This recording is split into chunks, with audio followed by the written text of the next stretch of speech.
O Brasil despencou 17 posições no índice de percepção de corrupção e está no 96º lugar entre 180 países, segundo o relatório da Transparência Internacional de fevereiro de 2018.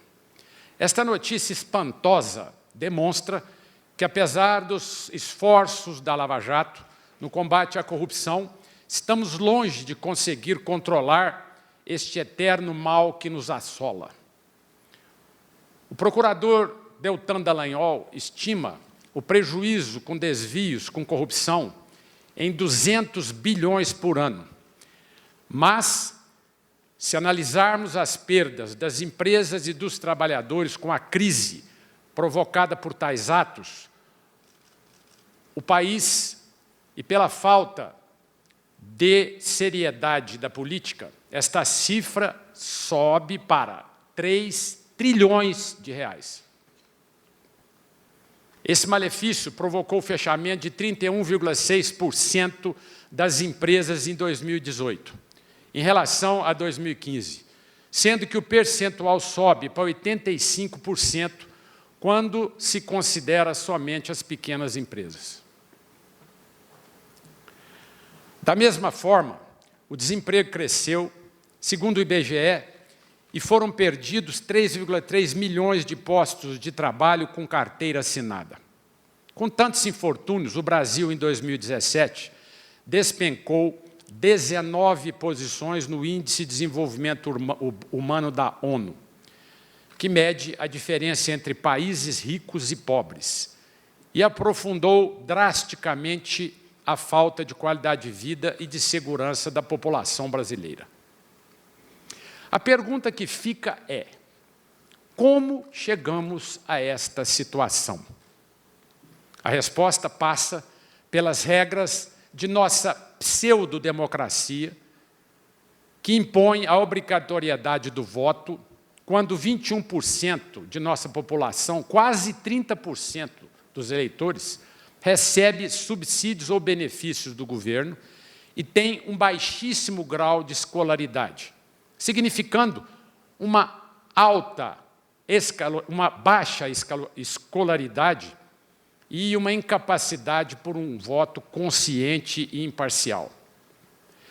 Nossa Constituição de 88, definida como Constituição Cidadã, redigida por uma Assembleia Constituinte composta de juristas e políticos, sem a presença de membros da sociedade com visão de negócios e trabalho prático, manteve alguns pontos fundamentais e seculares de constituições de países democráticos, mas produziu uma série de direitos e privilégios que impacta o equilíbrio e o funcionamento da nossa nação.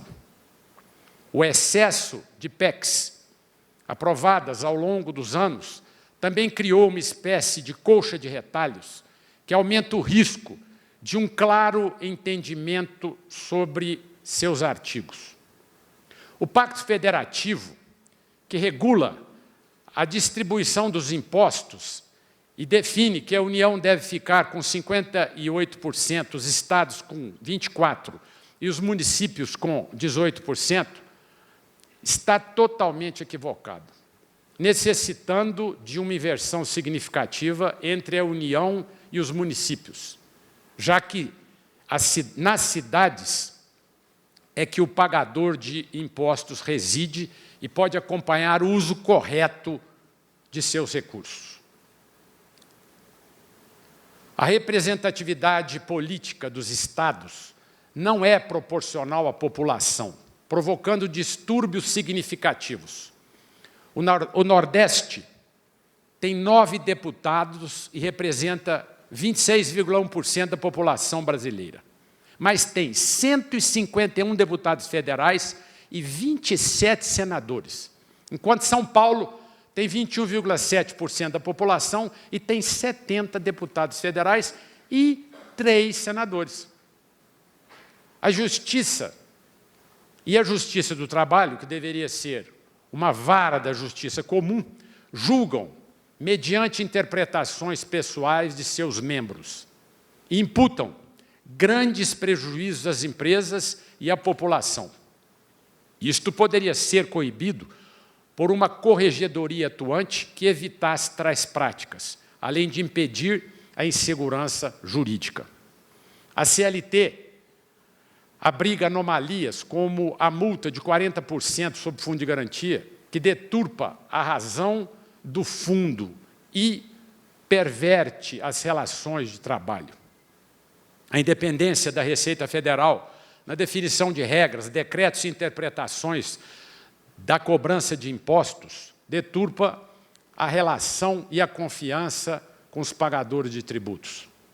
A profusão de leis e o volume de impostos existentes encarecem o custo dos produtos e serviços e criam as despesas parasitas e desnecessárias para as empresas.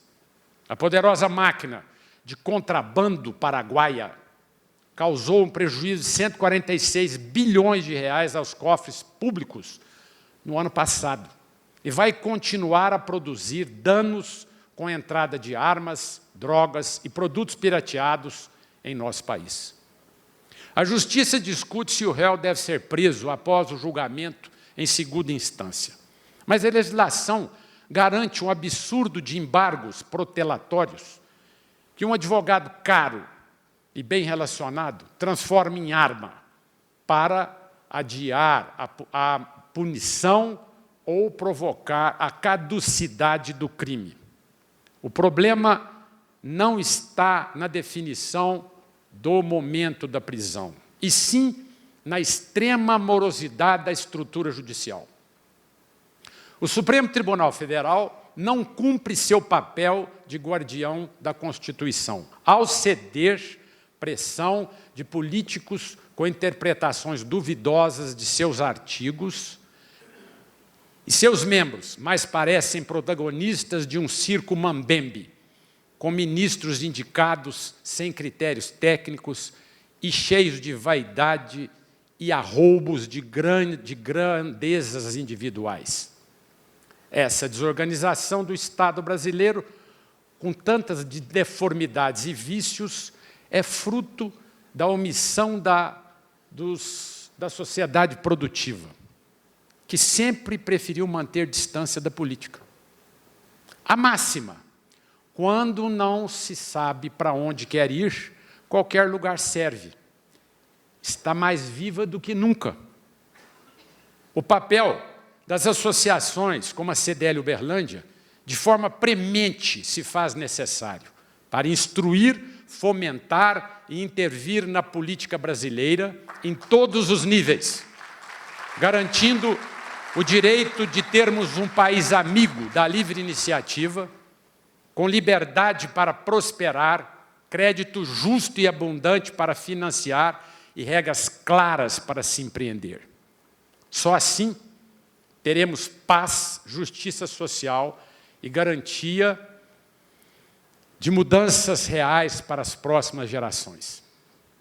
A CDL Uberlândia, como a sexta do país e a segunda de Minas, dá o exemplo de atuação política ao exercer influência em projetos e ações presentes no ambiente de negócios que estamos inseridos.